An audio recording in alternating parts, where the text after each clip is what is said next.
ইলিশ মাছ নাকি আমাদের জাতীয় মাছ। আমি জানি না কে এই উপাধিটা দিয়েছে যে ইলিশ মাছকে জাতীয় মাছ বলতে হবে, কিন্তু এই মাছটা বাংলাদেশে এত পরিমাণের দাম, বাংলাদেশের থেকে বাহিরে বিভিন্ন দেশে প্রচুর পরিমাণে প্রতি বছরে অনেক অনেক মাছ রপ্তানি হচ্ছে, অথচ আমরা পাই না। তো যাই হোক, ইলিশ মাছকে আমার মনে হয় জাতীয় মাছ না করে আসলে পাঙ্গাস মাছটাকে জাতীয় মাছ বলা উচিত। আমাদের বাংলাদেশে এখন প্রচুর পরিমাণে পাঙ্গাস মাছ চাষ করা হয়, আর বিশেষ করে এই মাছটা ধনী গরিব সবাই খেতে পারে। তো এই মাছটাকে আসলে মনে হয় জাতীয় মাছ করা উচিত ছিল।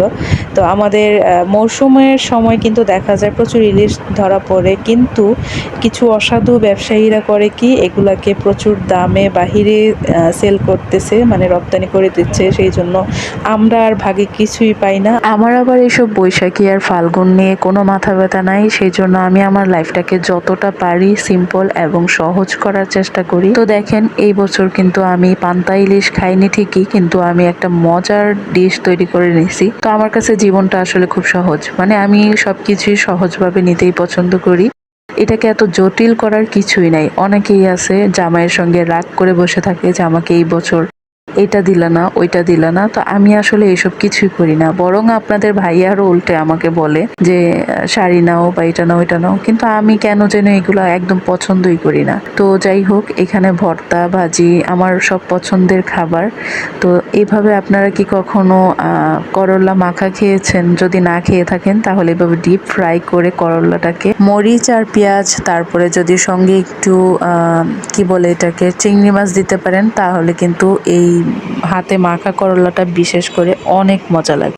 তো দেখেন, আমার কিন্তু ভর্তাটাও বানানো হয়ে গেছে। আমি লাল লাল করে একদম ঝাল ঝাল শুটকির ভর্তা বানাইছি। তো বানানোর পরে কি আসলে এগুলা দেখে লোভ সামলানো যায় বলেন? পাটার মধ্যেই আমি পাটা মোছা ভাত খেয়ে নিলাম কয়েক লোক। সারা বছর আমরা হাবিজাবি মাছ খাই, আর এখন পহেলা বৈশাখের জন্য ঢং করে এত দাম দিয়ে দরকার আছে ইলিশ মাছ কিনে খাওয়ার।